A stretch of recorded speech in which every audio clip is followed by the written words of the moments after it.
And we are live. Ow. So Howlin' Lex over here is joining me for another episode. Howlin' Lex Luthor. Greetings and salutations. Hola. Hola. I want to make a couple of quick announcements. We have activated our Facebook page now so that our live streams will appear in this timeline probably 5 days in advance. So you won't be getting, something an hour before. Hey, in 1 hour, stop everything you're doing and, watch this. We'll be advertising now with plenty of time to spare. But an hour before, you should stop anyway. Yeah, of course. Of course. And, hit us with some proper questions in the comments, like the video, and subscribe to the channel. But we'll be live streaming on YouTube and on our Facebook page from now on. Hold on, we've got a comment. Oh, it's Eric is in the house. What's up, brother? Congratulations. Eric has started his own new YouTube channel called the Two Bearded Losers Podcast. So if you go over to YouTube, look up Two Bearded Losers. That's number 2 Bearded Losers Podcast. I love that. And he has a really fun podcast with a lot of quirky comment. It's enjoyable and it's lighthearted. And it's just good stuff. But he says, all right, let's do this time for some evil teen Superman. Are you ready to go there, Lex? Up and away, dude.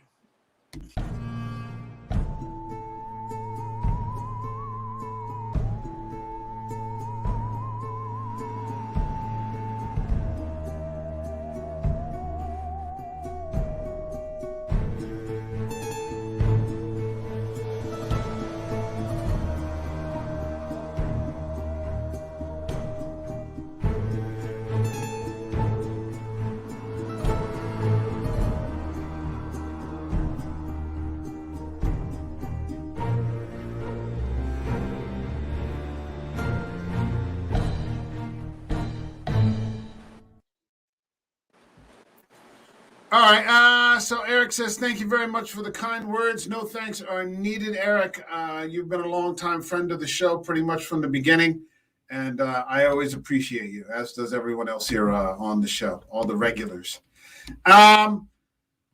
So I am the first person to start talking about the validity of movies that focus on child actors, especially as it applies to horror.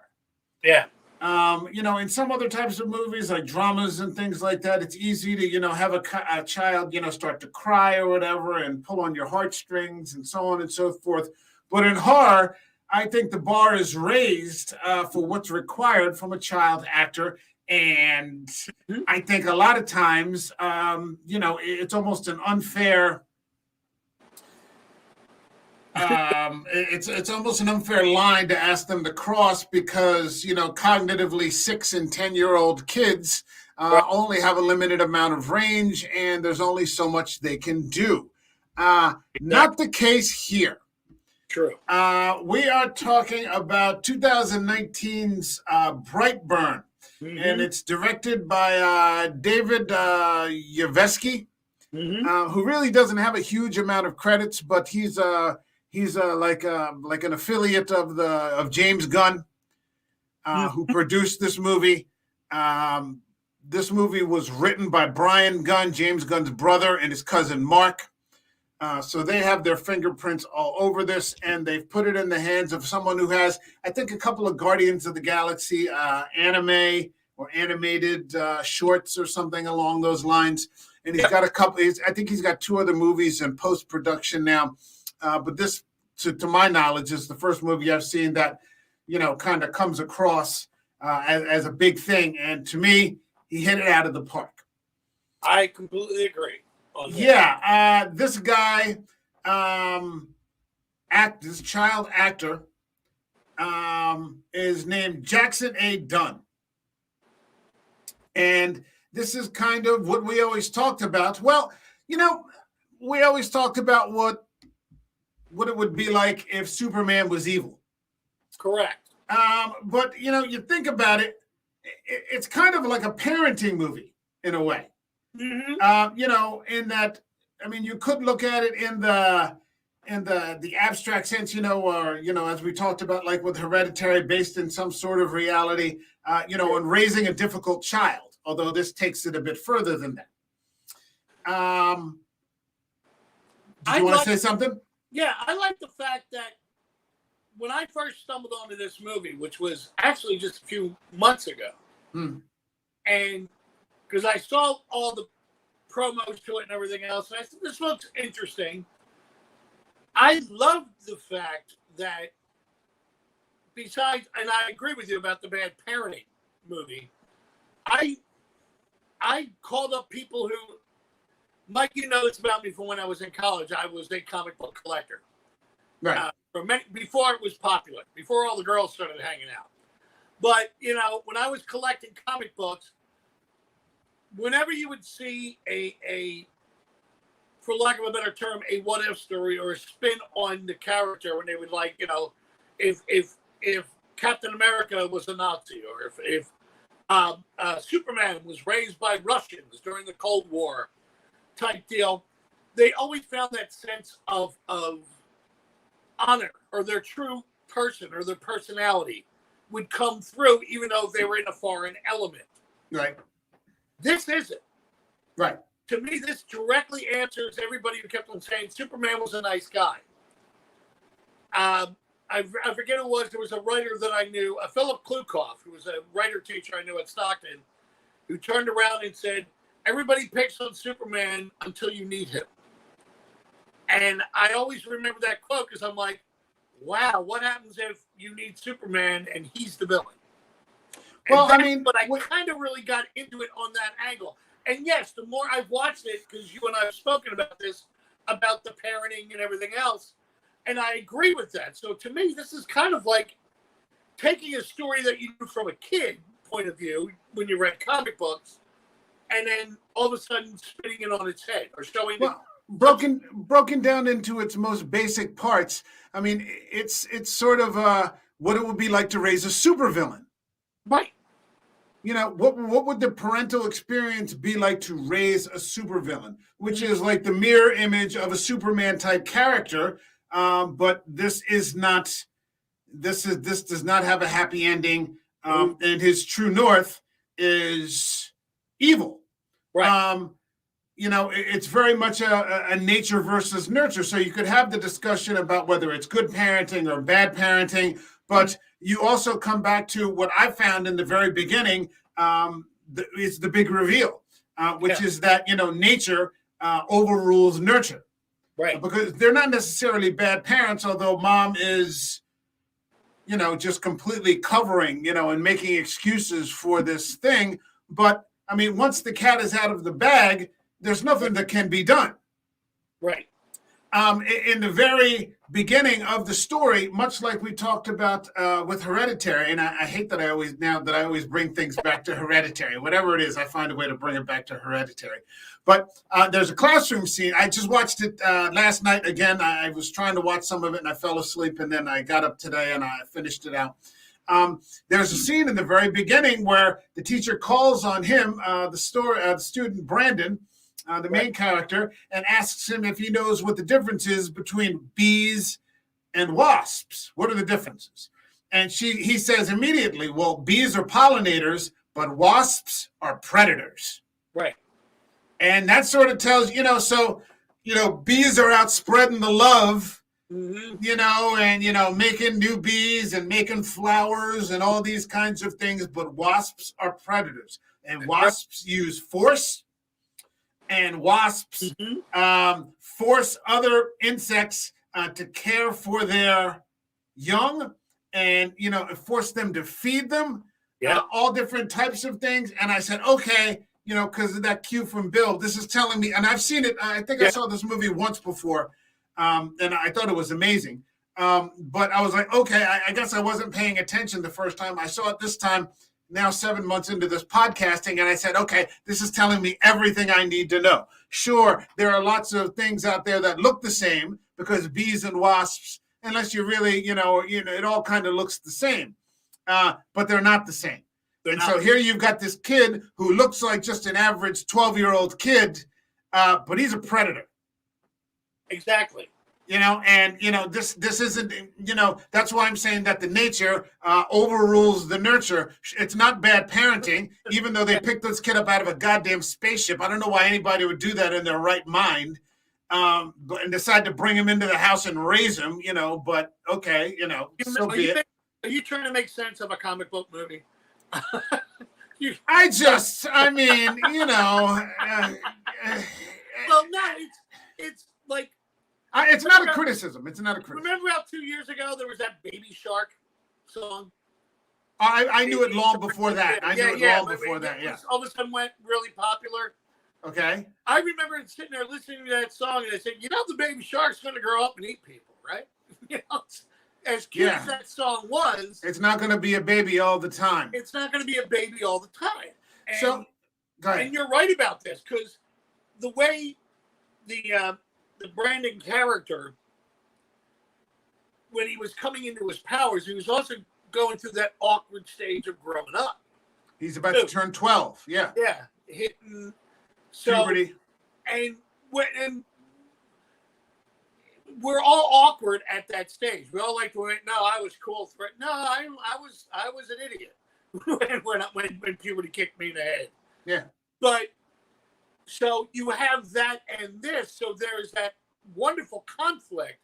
Giving credit to Jackson A. Dunn, too, that he was able to show. He showed a lot of emotional range as a performer when it came to that, because he could have easily, as some children do of late, or children actors do of late in horror movies, they just stand there and brood, or they'll have the makeup artist will give them dark eyeliners under their eyes, and that's what they're going to be evil. He wasn't really as evil action as he was. It was still the 12-year-old kid trying to understand. Well, he was. I mean, I saw a couple of the. There's a couple of quick 5-minute documentaries on the Blu-ray, because I have it on Blu-ray. Yeah. And, he said a lot of this I can draw from experience being a 12-year-old kid. Right. You're coming into your own. You want to be a little more independent, which means you got to sometimes, quite aggressively try to shake off your parents, which takes them by surprise because they're not used to this all of a sudden. You don't want them around. You become very secretive. And then, he was like, some of it is just killing people, which I have no experience with at all. But he does this fantastic job. I think that Mom, played by Elizabeth Banks, does a really good job. She's really solid in this. Oh, yeah. As this sort of enabling. Mm-hmm.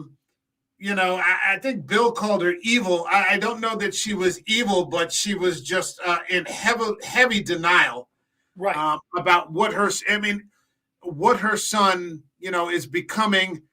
You've got the dad who I can't remember what his real name is, but David Denman. Okay, well, he did a really good job as the dad, trying to be a little more authoritative, but he's sort of, and I hate to bring out this word, he's sort of whipped by his wife. Who kind of gets the last word. They're like these high school sweethearts, you get the impression, it's small town America. It is sort of Smallville. Instead of it being Smallville, it's called BrightBurn, Kansas. Right. It's kind of flipped on its head. And it's even in Kansas.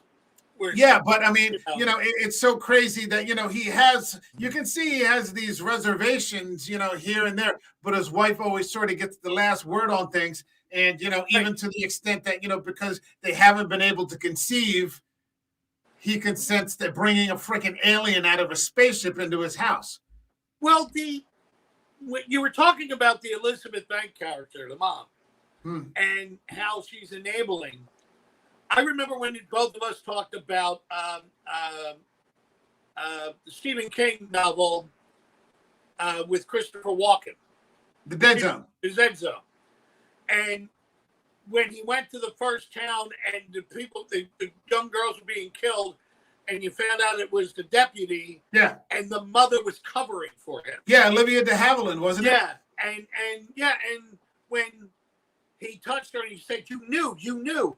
Yeah. It's not surprising to me, and I know I'm going to sound very stereotypical-ish, but it's not surprising to me that, I'm sorry, I saw somebody with a flashlight outside of my house. Something surprising to me, it's BrightBurn. Yeah, I was going to say, it's not a kid in a mask, is it? Yeah, no, it's only one light.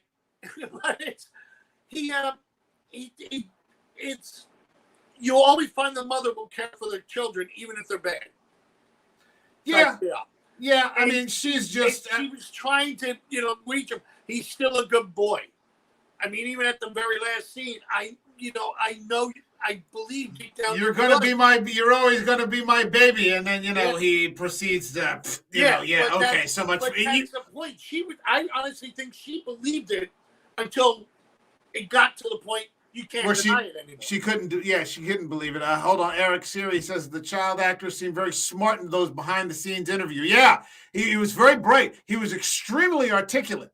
Yes. The other kid that I was impressed with, and I don't want to. Maybe that's something we should, do something on child actors or something, because it's a prominent thing that recurs in a lot of these movies that we discuss. It was the kid, and he had the behind the scenes from the not the Exorcist, the Omen, that remake of the Omen. Right. That kid, he was actually quite, tuned in, and he was like, maybe 7 years old or something like that. And I've never seen him in anything else. Maybe we'll see Joshua. Is that his name again? Jackson. Maybe we'll see Jackson again, I hope. But we find out from the get-go that, this kid is going to be a predator. And then, what really happens, where it becomes the nature overruling the nurture is when the ship comes to life. Right. The ship sort of activates him. Right. So, I mean, it doesn't really make a difference if he's got a good mom or a bad mom or a good dad, bad, one, the other or both. That ship just overrules kind of everything and activates him. And then from there, the full predatory nature, because he's not a human being. No, he's not. He's not a human being. And... despite the fact that he's raised in very much a Jonathan and Martha Kent kind of way, there was no overriding programming of sorts from, Krypton in the Superman story. Krypton was kind of a moral place. The planet just kind of broke up. But, his father, was Jor-El, and, it's Marlon Brando, or it's Russell Crowe, and they're these dignified people. This is this creepy ass ship that mumbles in this like sort of demonic way to him all the time, and it's glowing red, and there's just nothing good coming from this ship at all. Giving him this programming to take the world. Yeah, that's basically what he's told throughout the entire movie, from this ship to take the world, to conquer. Yeah, and he's a predator. Use force, make other people do what you want them to do. And it's a perfect age because you're at that resistant, sort of age where you want to start to argue with your parents. You want to argue with adults. You become confrontational. Yeah, every boy every once in a while wants to take his dad for a test drive to see what they can do. Right. 99 out of 100 times that doesn't turn out very well. Yeah. That sort of thing. Unless you got some heat vision, and then it's, you just take that out. Yeah, I seem to recall specifically one occasion in my life where I ended up about 6 inches off the ground. So, and that was just the way that played out. But in this case, he figures out very early that force is the way to get things done.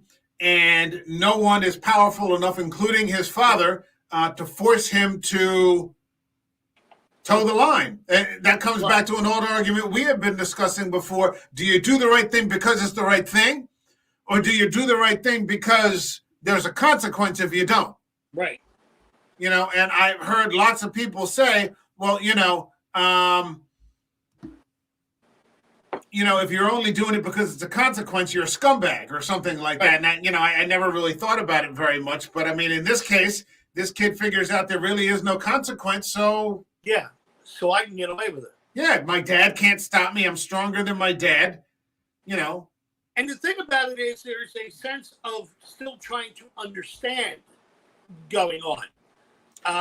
He's conflicted. Not to jump too far ahead like in the movie, but spoiler alert, when the father confronts him for the last time and, picks up the rifle and shoots him in the head, which I thought the moment before that when the kid was looking at the deer tracks and telling his father there were 2 tracks, the things his father taught him as a father would teach his son, and the father's getting ready to kill him, the kid looked at the father when he survived and was like...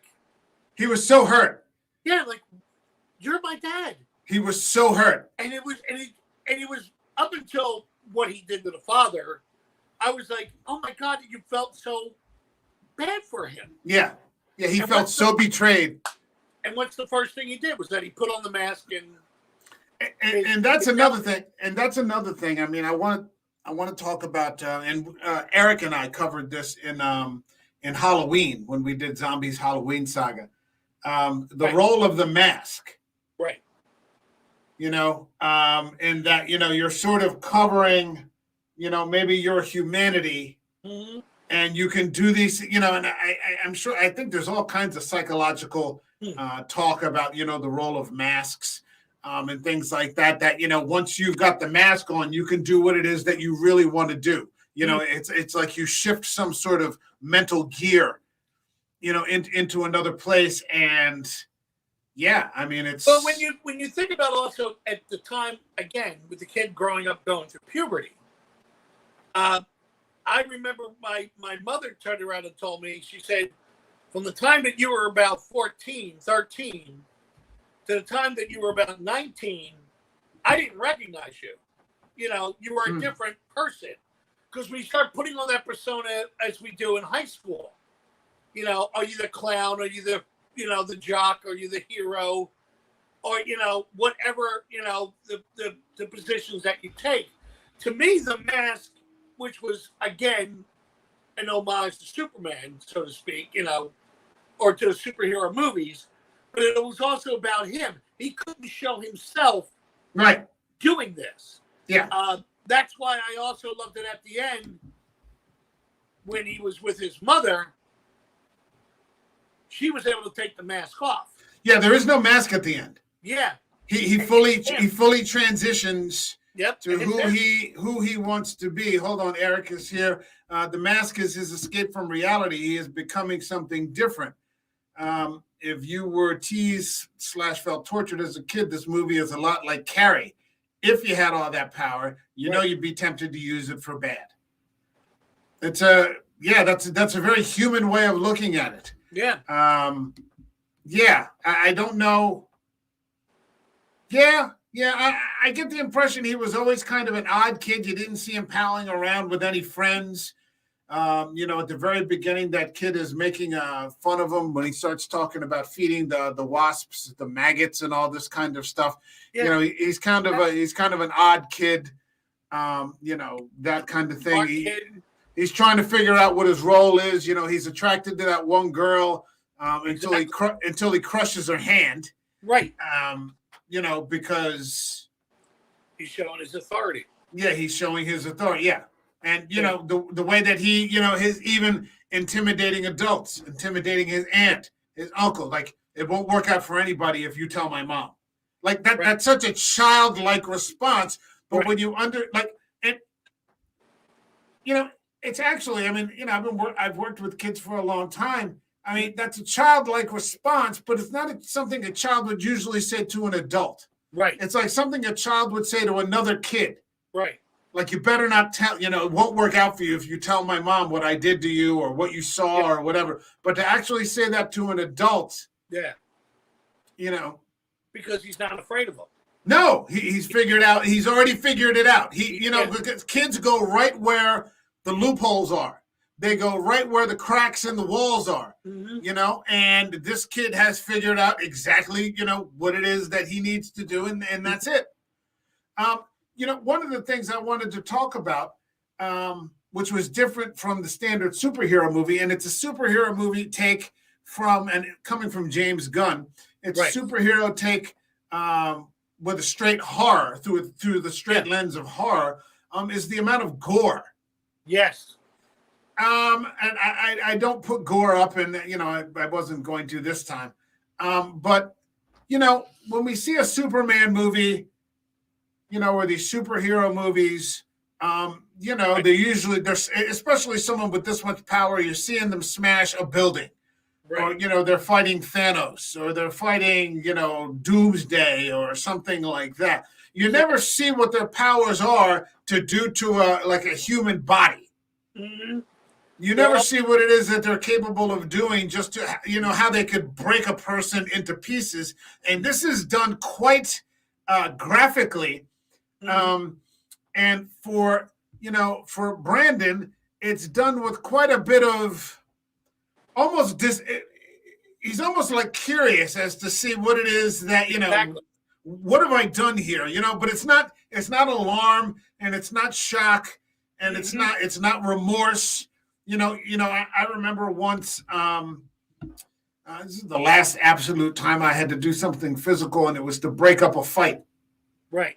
And I ended this one guy was going to attack this other guy. And the one guy was too stupid to run away because this other guy just towered over him. And the guy went to kick at him. And I ended up, putting my hand up, and he went flying off into a filing cabinet. And like the minute he hit the cabinet, I remember I ran over and I'm like, "Oh my God, are you okay? I'm so sorry. I'm sorry, man. Yeah. Are you all right?" And he was like so stunned that he wasn't injured, thank God, but he forgot to be angry anymore. Right. So, it kind of worked, but like even doing something like that where, clearly I was in the middle trying to help, both of them. But then there's one guy over here, my immediate thought once I saw the guy who initiated the fight go down, I was like, "Are you all right, man?" But he is just breaking people physically with gore and blood and viscera. And there's just no emotional response. And it also comes across as a kid. Because a kid doesn't know restraint type deal. Like when you did what you did, boom, and the first thing you turned around and said, "Oh my God, I'm sorry." The kid hasn't learned that because let's say he hasn't been in a fight. Right. Or he hasn't been in, so he doesn't know what he could do. I mean, not to go back to Superman again, but there was a classic line in one of the cartoons where Superman turned around and said to, I think it was Darkseid, he said, "My whole life, I'm living in a world of cardboard. I can't touch things. I got to be gentle. I got to be this. You can take it." So he starts cutting loose on him. This is the same thing. You're taught restraint. He hasn't learned that yet. And so before anybody can get a lid on it, right? The toothpaste is out of the tube. Exactly. I mean, what we understand now, especially with like Zack Snyder and the Man of Steel, they worked. The parents worked very hard. Right. Much to Clark's own frustration. Often having to endure being bullied and having people hit him and do things like that. But that he could not. But this kid, nobody was there yet. They didn't catch him. Well, that again, it's the nature over nurture, where I think in Superman, it's the nurture. Right. The nurture wins out, but here it's nature just rolls right, and that's why it's the mirror image. The upraising in Smallville, with his parents and, going to school and, even all the struggling and things like that, turns him, and plus coming from a moral place. Exactly. Makes him an extreme, almost, a godlike, moral person. But here, this thing is, his nature is just telling him to take everything by whatever he wants, right. And there's no concept of right or wrong. It's just, I want this, I'm going to take it. If you try to stop me, I'm going to break you. When he goes, when you look at his notebook, yeah, and where you're seeing the symbol with the BB that actually looks like wings. Yeah. Which, to me, makes me feel like a butterfly. When he started off as a kid, now he's coming out of a cocoon type deal. But he, at the end, when Elizabeth Banks, the mom, is flipping through it says, "Conquer the world, conquer the world." It's the drum beat. It's already there. Well, and and that's his, for lack of a better term, that's his purpose now. even before that, though, I mean, when they find the bra and panty pictures under the bed, Right. And they're kind of giggling about it, that's perfectly normal. Normal. But then he also had some pictures with like viscera. Yeah. In it, so there's always been something a little, there's something twisted in this kid. Yeah, there's like gore and viscera and like intestines and things like this, and it's just And what made it really that I enjoyed the fact is that, like, one of my favorite scary movies is Silence of the Lambs because of Anthony Hopkins. Mm-hmm. There was a movie before that where somebody played Hannibal Lecter in the mid '80s, and he played him like Manhunter. Yeah, he played him like Charles Manson. Yeah, Brian.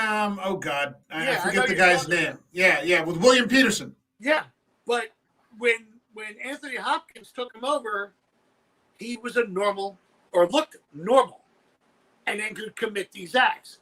The same thing with Brandon. That's why, to me, they had the pictures of him with the panties and the bras, but then he's normal, but then there's this extra layer. Yeah, just like the difference between a bee and a wasp. Yeah. Bees and wasps, if to the untrained eye, kind of look the same, but they're not. After I watched the movie the first time, I actually think about the scene and laughed about it. Is the scene where the uncle goes to give him the gun. Yeah. And the father doesn't want him to have it yet because he has to, and I'm going, like, he's going to need a gun. For some reason, I just started that always makes me laugh now because I'm going, oh, here's the gun. That's how and now he's fine. Yeah. It's a hell of a flick. I mean, you've got that off-kilter weirdness. You've got the programming coming from the ship. And the program that basically tells him, and he tells that to his aunt, who's the counselor, that he is superior. Exactly. He views himself as superior. That's right. Yeah. And, And the ending of the movie where he raises his mother up to the sky. Yeah. And they're looking at each other. Yeah. And and this is giving credit to Elizabeth Banks too, because that look on the face that he could have actually brought her back down. Yeah, she still loves him. Yeah, and he loves her. Yeah, but boom, sorry. Yeah. Matricide. And it just blows me away because the look that are on it, and you think about it, was he also, again at that time, was out the mask. You knew exactly where he was going. Yeah. And the idea that, to me, when I first saw this, I remember this in the theater, I was thinking there's no coming back from that. Yeah. Once you kill your own mother. That's it. Like the father shot it, like the father tried to kill him.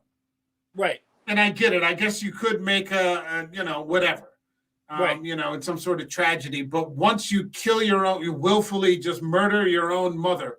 Correct. That's the point of no return. Hold on. Eric's here. Love the ending. Fingers crossed we'll get that sequel. Yeah. Or possible spinoff with those other creatures mentioned during the credit sequence. That's right. They have Michael Rooker in there for about 30 seconds. He's an old James Gunn standby. So it's always good to see Michael Rooker playing like an Alex Jones kind of conspiracy theorist, kind of YouTuber or something like that. Go ahead, John. Too. It's also when she goes to kill him, when Elizabeth Banks goes to kill Jackson. Yeah. And the look that's on his face when he stops her, because she brings it down, he just catches her hand. And that look that's on his face was pure pain. Yeah. And she knew it too. And that's why she was apologizing. And then, but something, by the time he has shrugged off any sense of humanity by the end of it, because and I saw it again today, and I couldn't find it for an overlay. The look on his face when he sees that plane coming. Yeah. At the very, and he's just so what he's going to do. He knows what he's going to do, and he just doesn't care. And I'm just going to become a mass murderer right now. And I think that's when he makes the decision. Up until that time, he was discovering. He was experimenting. Like, no joke intended. I don't want to sound make it like a joke, but when he was holding his father and said, what would happen if I did this? And burned through his head. Yeah. What would happen when I do this? And now you see him. He knows exactly who he is at that point, and that's his first decision. It's like a mass murderer or sociopath who you see them experimenting on cats or animals or things like that, and then they make that first decision. Okay, that was very much what Zombie did in Halloween. Michael Myers is a very disturbed child coming from a very disturbed home. Within the first 10 minutes of the movie, his mother's called into the office because they found photos that he's been killing small animals. Exactly. And then later that same night is Halloween night where he commits all the murders that send him to the asylum. Now, the irony in BrightBurn is that Brandon is killing small animals. The humans to him would be small creatures. Yeah. You know? Yeah. And it's one of the things that I like to do, especially when I see the movie, or like in this case with this movie even, there's so many now debates on what this movie meant. Because when it first came out, it was panned by critics. Critics just went, "Oh, they're spoofing the Superman story." But there's people who are younger critics or younger filmmakers who are saying, "You don't get what this is. There's so much more to this movie." Yeah, I'm hoping, like the way From Dusk Till Dawn was when it first came out. It did okay, but it wasn't. But then it got this cult following because now I say BrightBurn.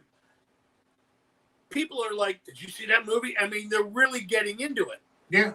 And I was surprised because usually I'm like you said, there's a lot of blood and guts.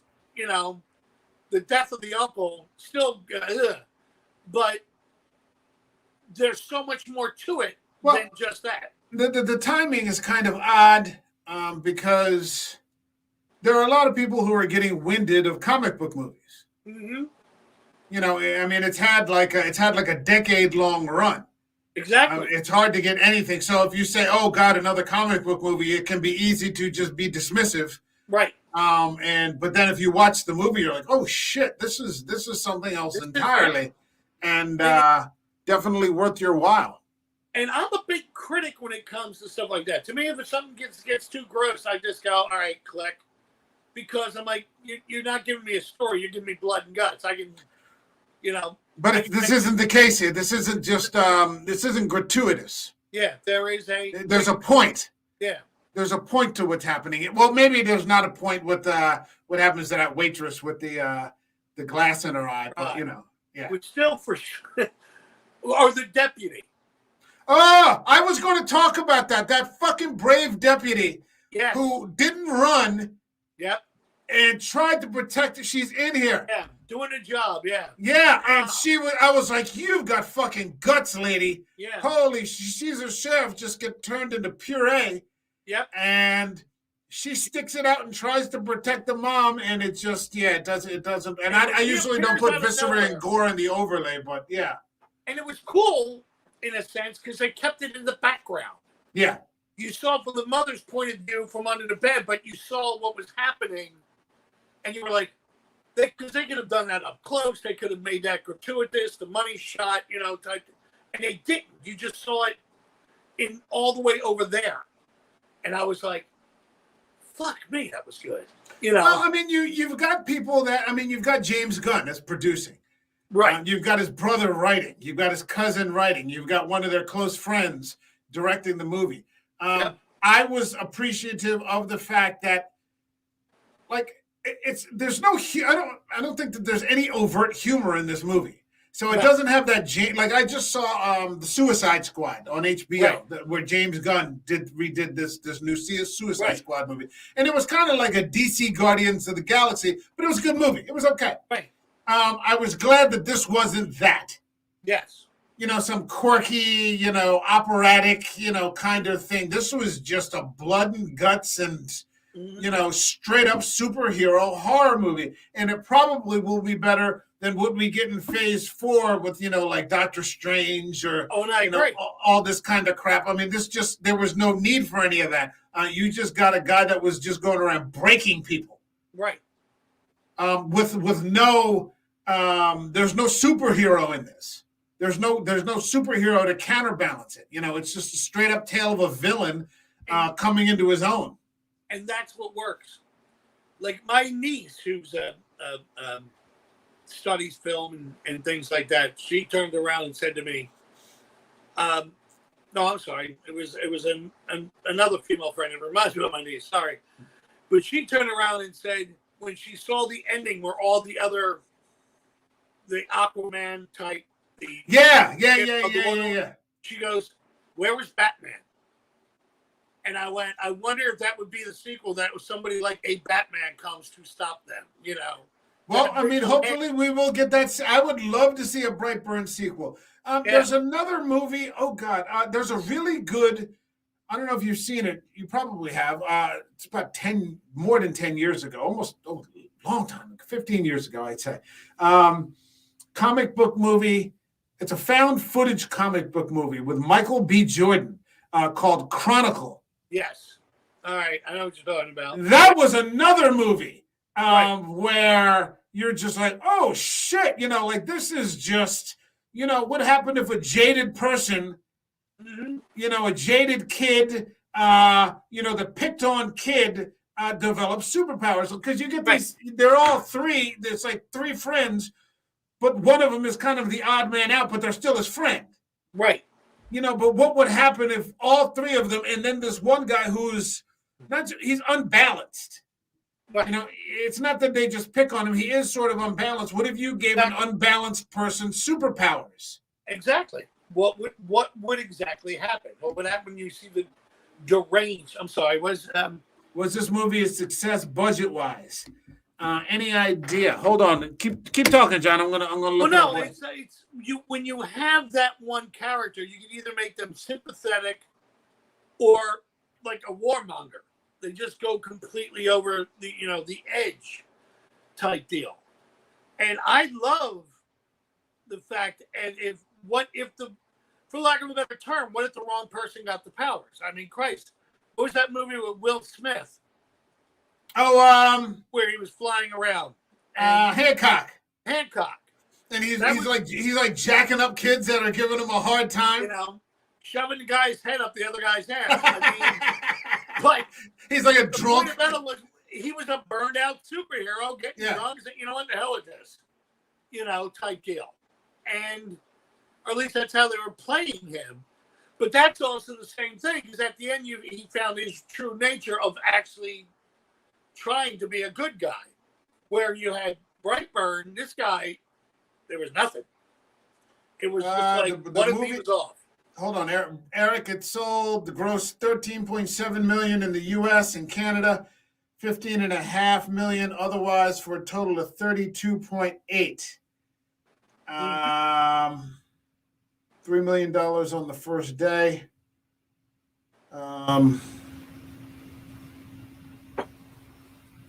Trust me, give it time, man. I have to figure it didn't take $32 million to. What the I would imagine. Yeah, $32 million against a 6 to I don't know how they do this. A $6 to $12 million budget, and it made $32 million. So it was a success. They can estimate on a budget when it comes to that. Because trust me, I had to do it a couple times for the theater. $6 million. That's quite a variance. How much you're paying the actors? Because we know this is not a big name. Mm-hmm. Elizabeth Banks is the biggest name, but she's not huge. Yeah, it's not Scarlett Johansson. Yeah, exactly. So they were able to keep it on that level. I'm actually surprised Elizabeth Banks didn't get involved in it production-wise, because she's been doing that lately with movies. Isn't that thing? She's got like a huge production company now. Is that her? Yeah, okay. That's her. And she's been throwing out these movies every now and then. Some of the movies I've seen, I go, eh. Some of the movies I go, oh, that's pretty good. But every female actress that I know, they're like chick flicks, aren't they? Yeah. Well, she's Angels. Well, she filmed a chick flick. It's like a woke chick flick production company or something like that. Exactly. Yeah. Well, this isn't that. But that's the point. Woke chicks don't get dropped into the atmosphere and then launched. That'll wake you up. Yeah, they end up beating up the superhero. Exactly. The 3-ton superhero. The 100-pound woman beats the 3-ton superhero. So. But that's the it's again a small budget film that eventually found its calling. And I mean, I think we've been talking about it now for 45 minutes. I think it's going to. I think, yeah. I mean, I think it's among people that. I mean, you're talking about the critics and this, that, and the other. But I mean, how many people are still reading the New York Times? True. Who cares? People nowadays. People are going out and especially now that you don't even have. I mean, you're barely getting into theaters anymore. So everybody's just sitting on the couch and. Streaming it, so people just figure shit out for themselves nowadays. I don't listen to the critics. I just read in the paper online that the Nielsen ratings for television. Yeah, they're changing them. They're after like 40 some odd years, 50 some odd years, they're going to change it because the networks must be bleeding to death.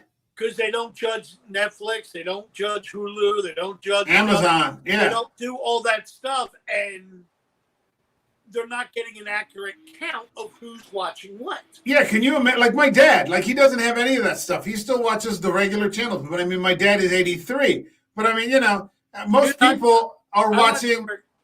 I watch the regular channels, but I'm poor. But it's.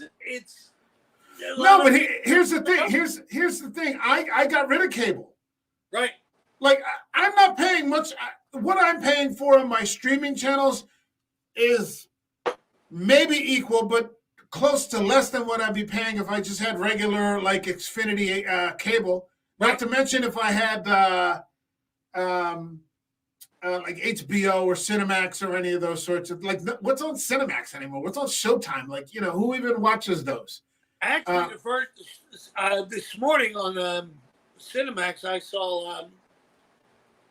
I get that on my computer because I have a thing where it comes in on free. It's free, okay. And I caught Lincoln. Oh, okay. This morning, right. Yes, Cinemax will show TV shows, like Sundance does the same. Yeah, thing. the old classics. Yeah. Gotcha. Or they'll try TV shows that weren't going to be accepted for Netflix or something like that. One of the best shows I ever saw was on Cinemax, and I have to buy it one of these days.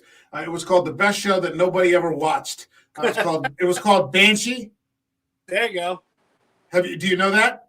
I vaguely know it. I think man, episodes, but it's this phenomenal story about this guy who gets released from prison after serving 15 years. And he's sitting in a bar, the first thing he does is he's driving through Pennsylvania, and he stops off at a bar, and he just got out of prison, so he's gonna have a steak dinner and a whiskey, and he's just sitting there shooting the shit with the bartender, and it turns out the bartender used to be an ex-con, or is an ex-con too, and a robbery occurs, and the new sheriff who's driving to the new town that he's about to take over gets killed, and he assumes the sheriff's identity. There you go. Because nobody's ever seen him. So this ex-con becomes the sheriff of this small little Pennsylvania Dutch place called Banshee, Pennsylvania. And it is just an amazing fucking show. If you ever get it, it's 4 seasons long. And it was called The Best Show That Nobody Ever Watched. Nobody ever saw it. Mm-hmm. I like movies like that or shows like that. Yeah. Or, when you find them.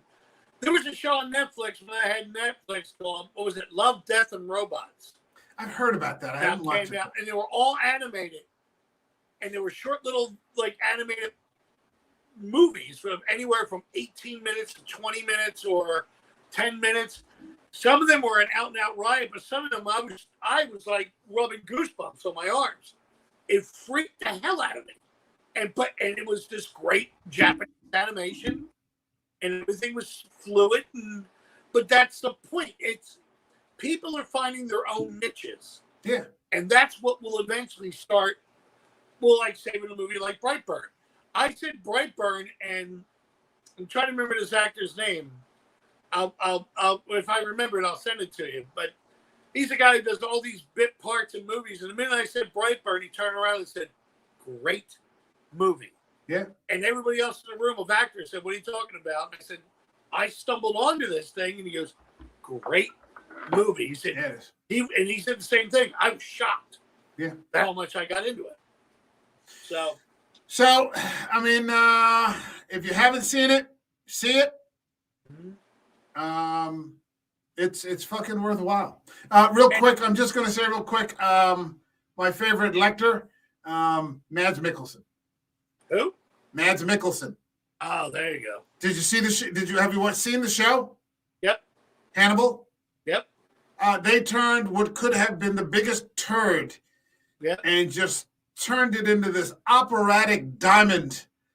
It was just beautiful to watch. You're like, oh my god! Like I was like, I'm not fucking. You know me. I'm like, really? You're gonna reboot Hannibal? Right. Okay. All right. I'll play this. I'll go with. By the end of the first episode, I was like, what the fuck is this? When he hangs up the phone and he's talking to that guy, the serial killer, and he just says, they know. Yep. And I was like, holy shit. Dude, when it came out, I was just like the same. You know what? You're doing this? Jesus Christ. And two people called me up after, I think, the first or second show and said, why aren't you watching this? And I said, all right, I'll give it a shot. And I got hooked.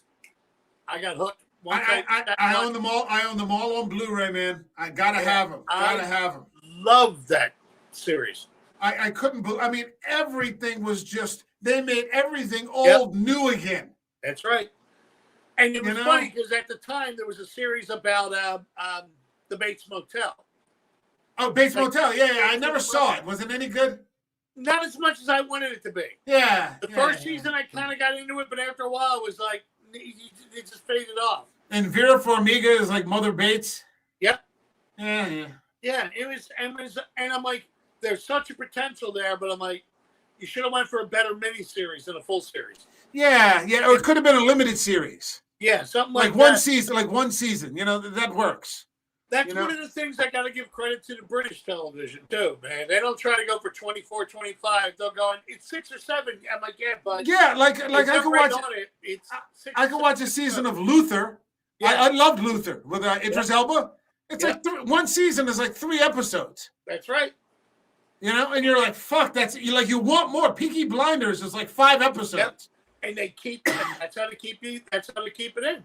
They'll give you 5 good episodes instead of 15 okay ones. Yeah, and then just leave you right there on a cliffhanger. And keep you right there. And that's why you get people like. Oh, thanks, man. Thanks, Eric. A great stream tonight. Thank you, sir. He says he got halfway through the first season of Hannibal, then we moved and we were without cable, so I missed it. Now it's on Netflix. Yeah, you gotta watch it, man. Yeah, you gotta watch. Every season is better than the one before it. And then it's not a spoiler. They actually do the Red Dragon story in the 3rd season, and it's just fucking phenomenal. The guy that get to play the Red Dragon is oh shit. It's the guy who plays Thorin Oakenshield from The Hobbit. Yes, I know who you're talking about. Yeah, and he's just fucking amazing. He plays Francis Dollarhide. Yeah. Hold on. He says he really liked Bates Motel. I think it was way better with every season as long as it's doing its own take on the characters, like Gotham was. I liked Gotham. I felt Gotham got very underrated. Yeah, Gotham was, but as long as you understood that it was just kind of a comedy. Yeah. I loved what they did with the Penguin. Yep. He was just like this mob lackey. I love what they did with the Riddler. Yeah. I love, and the way they just kept building it up. By the time they got to the last season, you're like, dude, put on the goddamn cowl. Yeah, I mean, that's the one thing I didn't like, the absolute last scene. If they had just left him as a shadow. That's what I agree. That would have worked. I like the shadow, or you saw everybody just looked up and they didn't show you what they saw. Yeah, that would have worked. Because you know what it is. Yeah. You know what it is. You don't need to see it. Yeah, you didn't need to see it. It's once you expose the trick, well, no, I'd rather leave it because then keep it in your head. Yeah. Yeah, what you can imagine is better a lot of times than, what the production company will put on the screen. I've been saying that. Hey, I'm a huge fan of all the Lord of the Rings films. Sure. And as I told somebody, what they could do with the CGIs and everything else now is fantastic. Still not as good as my imagination. Yeah. You know? Yeah. And you know, and give Peter Jackson credit where credit's due. He was close. I still tear up when Viggo Mortensen turns around and goes for Frodo, you know, but it's what, you know, what was in my head was a little spookier, you know. So when he said it, or when I read it, Fair enough. Goes. All right, guys. I think that is as good a place as any to bring it to a close. Mm-hmm. Thank you today for Lex for stopping in and giving us your take on what it's like to raise a supervillain. Eric, I gotta go take over the world. Yeah, take the world. Take the world, Lex. Take the world. Lex, thank you. Thanks to Eric for stopping in. Like the video, subscribe to the channel if you think it's worthy. I'm glad to be doing this double stream now on our Facebook page. So we've got, you know, people have more access. We'll be back next week on Wednesday with, I think, The Late Show with Carrie. We'll be doing the old Brian De Palma classic, Carrie. And then the day after that, we're coming back with our first nonfiction horror story, The Ghost in the Darkness. There you go. So thank you for stopping in tonight. And always remember, don't waste your time with bullshit. Absolutely.